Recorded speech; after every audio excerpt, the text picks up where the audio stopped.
ಏನೇನ ನಮ್ಮ ಹತ್ರ ಬಂದು ಬಹಿರಂಗವಾಗಿ ಚರ್ಚೆಗೆ ಬಂದರೆ ಅವ್ರದ್ದೇನು ಕೊಡುಗೆ ನಮ್ದೇನು ಕೊಡುಗೆ ಅಂತ ನಾವು ಬಹಿರಂಗವಾಗಿ ಹೇಳೋಕೆ ರೆಡಿ ಇದ್ದೀರಿ.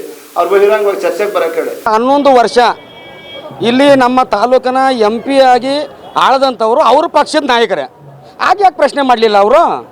ನಮ್ಮ MP ಅವರು ಡಾಕ್ಟರ್ ಮಂಜುನಾಥ್ ಅವರು ಆಯ್ಕೆಯಾಗಿ ಬಂದರು. ಬರೀ ಇನ್ನು 2 ವರ್ಷ ಆಗಿರೋದು. 2 ವರ್ಷದಲ್ಲಿ ಅವ್ರು ಮಾಡಿರುವಂಥ ಸಾಧನೆಯನ್ನು ಎಳೆಯಾಗಿ ನಾವು ದಾಖಲೆ ಸಮೇತ ಮಾಧ್ಯಮದೊಂದಿಗೆ ಬರೋದಕ್ಕೆ ರೆಡಿ ಇದ್ದೀವಿ. ಅವ್ರು 11 ವರ್ಷದ ಸಾಧನೆ ಬೇಕಾದ್ರೆ ಬರಲಿ. ಮನೆ ತಿಮ್ಮರಾಜ್ ಕರ್ಪೂರ್ ಗ್ರಾಮ ಪಂಚಾಯತ್ ಮಾಜಿ ಸದಸ್ಯರು ಅದ್ರ ಬಗ್ಗೆ ನಾವು ವಿಸ್ತಾರವಾಗಿ ಮಾತಾಡಿದ್ರಲ್ಲ. ಈಗ ರೈಲ್ ರೋಡ್ ಟ್ರಾಫಿಕ್ ಬಂದೈತೆ ಅಂತೇಳಿ ಸುಮಾರು ದಿನಗಳಿಂದ ಸಾವಿರಾರು ಜನಗಳು ಡಿಮ್ಯಾಂಡ್ ಐತೆ. ಅವ್ರದ್ದೇ ಸೆಂಟ್ರಲ್ ಗೌರ್ಮೆಂಟ್ ಸರ್ಕಾರ ಇದ್ದು MP ಗಳಿದ್ದಾರಲ್ಲ, ಅದನ್ನ ತಗೊಂಬಂದು ಅನುದಾನ ತಗೊಂಡ್ಬಂದು ಮಾಡೋಕೆ ಅರ್ಹತೆ ಇಲ್ದಿರಾ ಇಲ್ಲಿ ಬಂದು ಮಾತಾಡೋಕೆ ಬಂದರೆ ಆತ್ಮೀಯತೆ ಮಾಡಬೇಕಂತ ದುರಪರಿಸ್ಥಿತಿ ನಮಗೇನು ಇಲ್ಲ. ತಾವು ನೋಡ್ಬೋದು ಮೇಲ್ಸೇತುವೆ, ಈಲಲ್ಗೆ ರೈಲ್ವೆ ಸ್ಟೇಷನ್ ನೋಡ್ಬೋದು. ಇದೇ ರೀತಿ ನಮ್ಮ ಇಡೀ ರಾಜ್ಯವೇ ಕಣ್ತುಂಬಿ ನೋಡುವಂಥ ಉಸ್ಕೂರು ಜಾತ್ರೆ ಕಣ್ತುಂಬಿಕೊಳ್ಳಲು ಸಿಂಗನಗರದ ಹತ್ರ ಮೇಲ್ಸೇತುವೆ ನಿರ್ಮಾಣ ಆಗ್ತಾ ಇರ್ತದೆ ನೋಡ್ಬೋದು. ಇದೆಲ್ಲ ನಮ್ಮ ಕೇಂದ್ರ ಸರ್ಕಾರದ ಕೊಡುಗೆನೇ, ಇದೇನು ಕಾಂಗ್ರೆಸ್ ಸರ್ಕಾರದ ಕೊಡುಗೆ ಅಲ್ಲ. ಏನೇನ ನಮ್ಮ ಹತ್ರ ಬಂದು ಬಹಿರಂಗವಾಗಿ ಚರ್ಚೆಗೆ ಬಂದರೆ ಅವ್ರದ್ದೇನು ಕೊಡುಗೆ ನಮ್ದೇನು ಕೊಡುಗೆ ಅಂತ ನಾವು ಬಹಿರಂಗವಾಗಿ ಹೇಳೋಕೆ ರೆಡಿ ಇದ್ದೀರಿ. ಅವ್ರು ಬಹಿರಂಗವಾಗಿ ಚರ್ಚೆಗೆ ಬರೋಕ್ಕೆ ಹೇಳಿ. ಮನೆ ತಿಮ್ಮರಾಜ್ ರಾಜನಹಳ್ಳಿ ಗ್ರಾಮ ಪಂಚಾಯತ್ ಕರ್ಪೂರ್ ಗ್ರಾಮ ಪಂಚಾಯತ್ ಮಾಜಿ ಸದಸ್ಯರು ಅದ್ರ ಬಗ್ಗೆ ನಾವು ವಿಸ್ತಾರವಾಗಿ ಮಾತಾಡಿದ್ರಲ್ಲ. ಈಗ ರೈಲ್ ರೋಡ್ ಟ್ರಾಫಿಕ್ ಬಂದೈತೆ ಅಂತೇಳಿ ಸುಮಾರು ದಿನಗಳಿಂದ ಸಾವಿರಾರು ಜನಗಳು ಡಿಮ್ಯಾಂಡ್ ಐತೆ. ಅವ್ರದ್ದೇ ಸೆಂಟ್ರಲ್ ಗೌರ್ಮೆಂಟ್ ಸರ್ಕಾರ ಇದ್ದು MP ಗಳಿದ್ದಾರಲ್ಲ, ಅದನ್ನ ತಗೊಂಬಂದು ಅನುದಾನ ತಗೊಂಡ್ಬಂದು ಮಾಡೋಕೆ ಅರ್ಹತೆ ಇಲ್ದಿರಾ ಇಲ್ಲಿ ಬಂದು ಮಾತಾಡೋಕೆ ಬಂದರೆ ಆತ್ಮೀಯತೆ ಮಾಡಬೇಕಂತ ದುರಪರಿಸ್ಥಿತಿ ನಮಗೇನು ಇಲ್ಲ. ನಾವು ಅಲ್ಲಿ ಸ್ಥಳೀಯವಾಗಿ ಸಮಸ್ಯೆ ಐತೆ, ಸಾಲ್ವ್ ಮಾಡಬೇಕು. ಅಲ್ಲಿ ಜನಗಳು ತೊಂದರೆ ಇರೋದು ಆ ತೊಂದರೆ ಇರೋದು ನಮ್ಮ ಕೆಲಸ ನಾವು ಮಾಡೇ ಮಾಡ್ತೀರಿ. ಅದನ್ನು ಮಾಡಿಸೋಕೆ ನೈತಿಕತೆ ಇಲ್ದಿರ ಬಂದ್ಬಿಟ್ಟು ಇಲ್ಲ ಅದು ಮಾಡ್ತೀನಿ ಇದು ಮಾಡ್ತೀನಿ ಅಂತಂದ್ರೆ ಅವ್ರದ್ದೇನು ಕೊಡುಗೆ? ಇಲ್ಲಿ ಮೊನ್ನೆ ಬಂದು ಪ್ರೊಟೆಸ್ಟ್ ಮಾಡಿದ್ರಲ್ಲಪ್ಪ, ಅಲ್ಲೇ ಬಂದುಬಿಟ್ಟು ಪಾಪ ಅವ್ರೇನು ಹಳ್ಳಿ ಜನ ಬಂದು ಯಾವುದೋ ಒಂದು ಇಲಾಖೆ ಅರ್ಜಿ ಕೊಟ್ಬಿಟ್ಟು ನಮ್ದು ಹಿಂಗೆ ಸಮಸ್ಯೆ ಐತೆ ಇದನ್ನು ಬಗೆಹರಿಸ್ಕೊಡಿ ಅಂತೇಳಿ ಬಂದಿರೋದು. ಇವ್ರು ಮೇಲೆ ತಗೊಳೋಕ್ಕೋಸ್ಕರ ಬಂದ್ಬಿಟ್ಟು ಅದು ಮಾಡಿದ್ದೀರಿ ಇದು ಮಾಡಿದ್ದೀರಿ. ಯಾವುದಪ್ಪ ಗುಂಡಿಗಳಿರೋದೋಡು ಎಷ್ಟು ಅಡಿ ಗುಂಡಿಗಳಿದ್ದೀರೋ ಬಂದು ಪರಿಶೀಲನೆ ಮಾಡಲಿ ಸರ್. ಖಂಡಿತ ಅವ್ರು ಕೇಳಿರ್ತಕ್ಕಂಥ ಪ್ರಶ್ನೆಗೆ ನಾವು ಇವತ್ತು ಏನು ನಮ್ಮ ದೇಶದಲ್ಲಿ ಆಡಳಿತ ಸರ್ಕಾರವನ್ನು ಇದ್ಕೊಂಡು ಅವರು ಪ್ರಶ್ನೆ ಮಾಡಿರೋದು ಸಹಜ. ಅವ್ರು ಪ್ರಶ್ನೆ ಮಾಡಿರೋದಕ್ಕೆ ನಾವು ಕಾರ್ಯರೂಪದಲ್ಲೇ ಉತ್ತರ ಕೊಡ್ತಾ ಇದ್ದೀವಿ. ಯಾಕಂದರೆ ಈಗ 11 ವರ್ಷ ಇಲ್ಲಿ ನಮ್ಮ ತಾಲೂಕಿನ MP ಆಗಿ ಆಳದಂಥವ್ರು ಅವ್ರ ಪಕ್ಷದ ನಾಯಕರೇ. ಯಾಕೆ ಪ್ರಶ್ನೆ ಮಾಡಲಿಲ್ಲ ಅವರು? ನಮ್ಮ MP ಅವರು ಡಾಕ್ಟರ್ ಮಂಜುನಾಥ್ ಅವರು ಆಯ್ಕೆಯಾಗಿ ಬಂದರು. ಬರೀ ಇನ್ನು 2 ವರ್ಷ ಆಗಿರೋದು. 2 ವರ್ಷದಲ್ಲಿ ಅವ್ರು ಮಾಡಿರುವಂಥ ಸಾಧನೆಯನ್ನು ಎಳೆಯಾಗಿ ನಾವು ದಾಖಲೆ ಸಮೇತ ಮಾಧ್ಯಮದೊಂದಿಗೆ ಬರೋದಕ್ಕೆ ರೆಡಿ ಇದ್ದೀವಿ. ಅವ್ರು 11 ವರ್ಷದ ಸಾಧನೆ ಬೇಕಾದ್ರೆ ಬರಲಿ. ಇವತ್ತೇನು ರೈಲ್ವೇದು ಕೇಳಿದ್ದಾರೆ.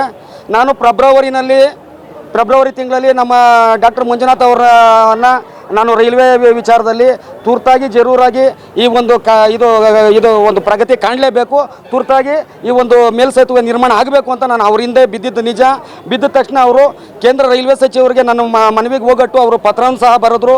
ತಾವು ಮಾಧ್ಯಮದವರು ವೀಕ್ಷಣೆ ಮಾಡಿದ್ದೀರಾ. ಮೊನ್ನೆ ಬಂದವರು ಆ ಪ್ರಗತಿಯನ್ನು ಪರಿಶೀಲನೆ ಸಹ ಮಾಡಿದ್ರು. ಇವತ್ತು ಈಲಲ್ಗೆಯಿಂದ ಏನು ನಮ್ಮ ಸಂಬಂಧೂರು ತಮಿಳುನಾಡು ಬಾರ್ಡರ್ ಇದೆ, ಇಲ್ಲಿವರೆಗೂ 150 ಕೋಟಿ ರೂಪಾಯಿ ಅನುದಾನವನ್ನು ಕೇಂದ್ರ ಸರ್ಕಾರದ್ದೇ ಬಂದಿರೋದು. ಇವತ್ತು ಆನೇಕಲ್ಲು ರೈಲ್ವೆ ನಿಲ್ದಾಣ ತಾವು ಹೋಗಿ ನೋಡ್ಬೋದು, ಡಬಲ್ ಟ್ರ್ಯಾಕ್ ಎಲ್ಲ ಪ್ರಗತಿ ಕಾಣ್ತಾ ಇರೋದು ಸೆಂಟ್ರಲ್ ಗೌರ್ಮೆಂಟ್ದೆ. ಆದರೆ ಯಾಕೆ ಇಷ್ಟು ತಡ ಆಗಿದೆ ಅನ್ನೋದಕ್ಕೆ ನಾನು ರೀಸನ್ ಸಹ ಕೊಡ್ತೀನಿ. ಮುಂದಿನ ತಿಂಗಳಲ್ಲಿ ಅದರ 70 ಕೋಟಿ ರೂಪಾಯಿ ಅನುದಾನದಲ್ಲಿ ಮೇಲ್ಸೇತುವೆ ನಿರ್ಮಾಣ ಮಾಡೋದಕ್ಕೆ ಪ್ಲಾನ್ ಅಪ್ರೂವಲ್ ಮುಂದಿನ ತಿಂಗಳಲ್ಲಿ ಸಿಗ್ತಾ ಇದೆ. ಈಗ 3 ಅಧಿಕಾರಿಗಳಲ್ಲಿ ಇಂದ ಸಹಿ ಪಡೆದಿರುವಂಥ ಕೆಲಸ ಮುಗಿದಿದೆ.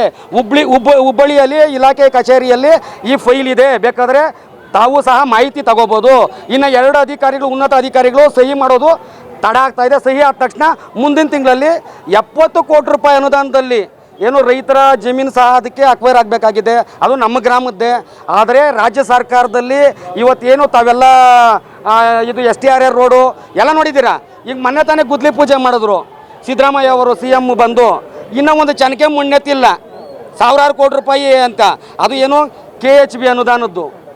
ಇವ್ರ ಸರ್ಕಾರದ್ದು ಏನಿಲ್ಲ. ರೈತರ ಜಮೀನು ಅದೇ ಒಂದು ನಿವೇಶನಗಳನ್ನ ಕಾರ್ನರ್ ನಿವೇಶನಗಳ ಮೇಲೆ ಸಾಲ ತೆಗೆಯೋದು, ನಾವೇನು ಗುದ್ಲಿ ಪೂಜೆ ಮಾಡ್ತೀವಿ ಅನ್ನೋದು, ಸ್ಟೇಡಿಯಂ ಅನ್ನೋದು. ಇನ್ನೂ ಒಂದು ಬಾಂಡ್ಲಿ ಮಣ್ಣು ಹಾಕಿಲ್ಲ, ಒಂದು ಚನಕೆ ಮಣ್ಣೆತ್ತಿಲ್ಲ. ಆದರೆ ನಮ್ಮದು ಪ್ರಗತಿ ಕಾಣ್ತಾ ಇದೆ. ಇದೇ ಚಂದಾಪುರದಲ್ಲಿ ತಾವು ನೋಡ್ಬೋದು ಮೇಲ್ಸೇತುವೆ, ಈಲಲ್ಗೆ ರೈಲ್ವೆ ಸ್ಟೇಷನ್ ನೋಡ್ಬೋದು.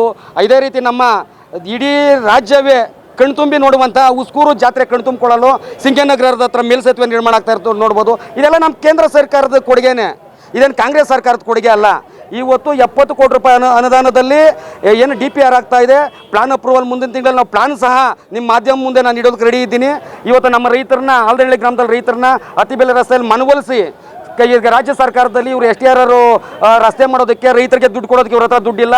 ನಮ್ಮ ಕೇಂದ್ರ ಸರ್ಕಾರ ಅನುದಾನದಲ್ಲಿ 1:4 ಯಥೇಚ್ಛವಾಗಿ ನಾವು ರೈತರಿಗೆ ಅವರ ಒಂದು ಪರಿಹಾರವನ್ನು ಸ್ಥಳಕ್ಕೆ ಕೊಡುವ ಮುಖಾಂತರ ನಾವು ಕೂಡಲೇ, ಅದು ಏನು ನಾಳೆ ನಾಳಿದ್ದು ಅಂತ ಹೇಳಲ್ಲ, ನಾವು ಅನುಮೋದನೆ ತಂದು DPR ಎಲ್ಲ ಆಗಿ ಕೆಲಸ ಎಲ್ಲ ಪ್ರಗತಿ ಆಗೋದು 1.5 ವರ್ಷ ಕಾರ್ಯ ಹಿಡಿಸುತ್ತೆ.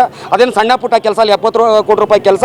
ನಾವು ಆ ಕೆಲಸದಲ್ಲಿ ನಾವು ಹಿಂದೆನೇ ಏನು ನೈತಿಕತೆ ಹೊಣೆ ಇದ್ದೆ, ಅದರ ಹಿಂದೆ ಆ ಫೈಲಿಂದೇ ನಾನು ಓಡಾಡ್ತಾ ಇದ್ದೀನಿ.